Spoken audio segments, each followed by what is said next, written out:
Welcome to my video review of the Cubot X16s. This is a 5-inch 720p dual SIM smartphone. I'm showing you quickly what you get. This is the European USB adapter. There are some cleaning pads which you use in combination with the tempered glass screen protector, which is also included in the pack. The micro USB cable. There's some instructions printed on the top here.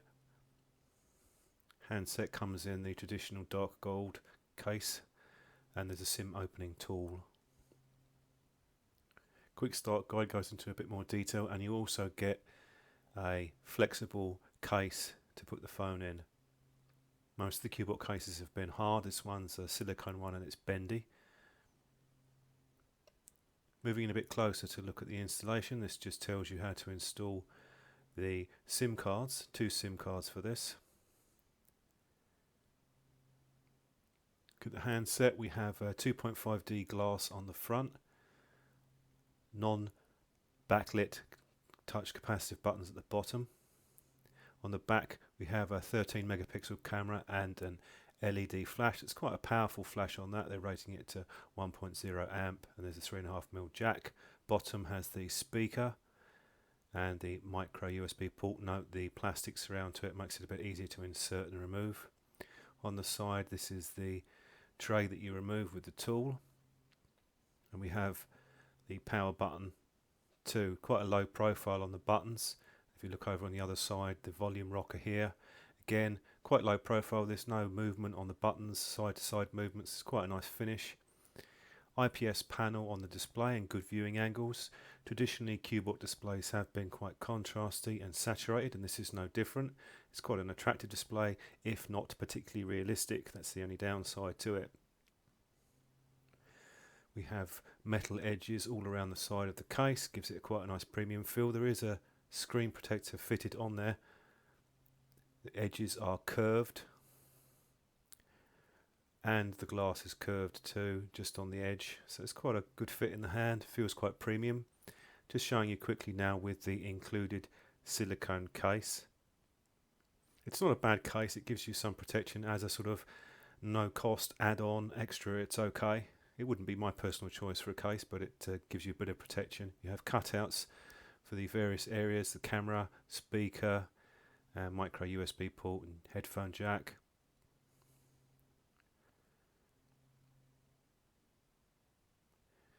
Just showing you now the SIM tray removal. You also put the micro SD card in here, so you have 2 SIMs, or if you're using the micro SD card you're down to 1 SIM.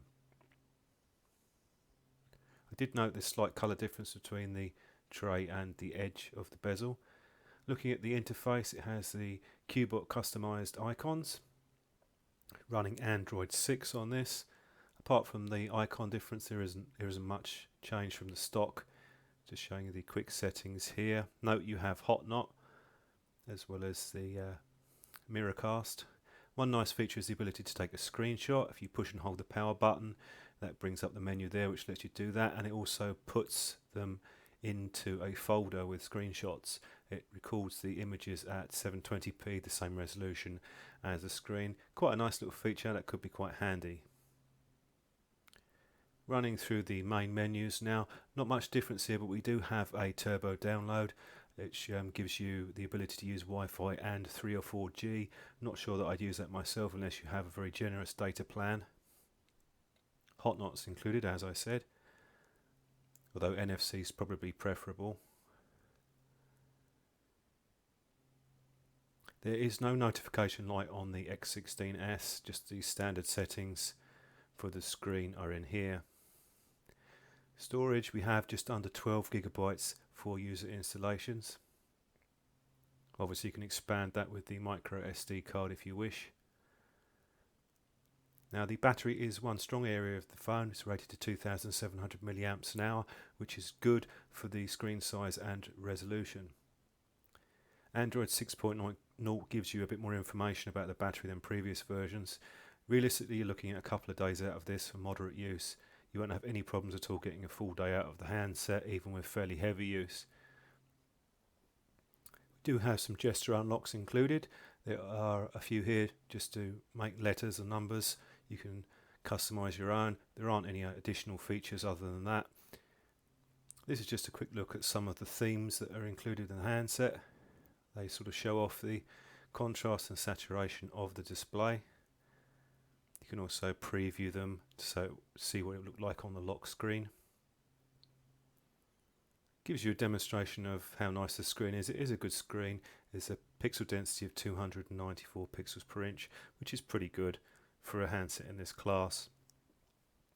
Now here I'm just looking at a few pictures that I took this outside. Fairly good details. The dynamic range could be a bit better. There's also a bit of over sharpening, which I've seen previously on Cubots. Again, zooming in, inside here, this is with Fill Flash. It did a fairly good job of balancing it.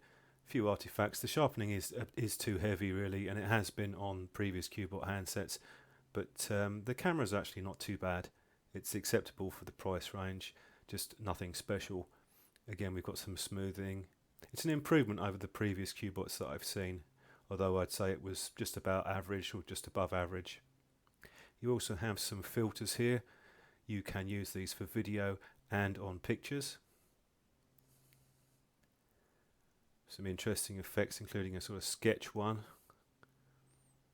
Video is recorded in full HD as well at 30 frames a second. It's just a demonstration now showing in my hand. You can also pause video recordings too. There's some frames and a picture-in-picture mode. You can see the camera in the top left, which is where you'd put your face. Onto the benchmarks. Running a few here just to see how the phone stacks up, and it does quite well.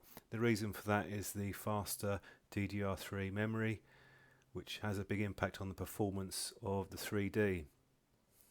So the average frames per second on that was quite good. Running through on that Antutu, just under 35,000. So again, for the price, that's actually quite good. It's better than many of the handsets I've looked at, and it's a bit above the Xperia E5. Same for the Geekbench, just under 1800, above average and quite good for its price range. There's certainly nothing to complain about regards to performance, and you have 3GB of RAM too. Wrapping up with a quick summary and conclusion on the X16s, I'll start with the areas that I didn't like. Firstly, I thought the handset should have a notification light. It's only a small feature, but it's something which has been missing off quite a few Cubot handsets, and I think it's quite a nice one to have. The other area that I thought was open for improvement was the cameras. Again, it's really time that the maker got around to making a better app for the camera. It's certainly capable of better images. There's just too much processing and sharpening going on, but most people will probably find it acceptable for the type of shots that they're taking. The strong points of the handset would be the long battery life. You've got a 2700 milliamp battery, which is quite big for a 5-inch handset, so you won't have any trouble getting a day or two out of this, even with fairly heavy use. It's certainly a strong point for the phone. The 3D was also good. It's not a gaming handset, but it performed quite a bit above average in that regard, and the design is quite premium and quite nice to the touch. So it's quite a nice handset, even if it doesn't have any particular standout features as such.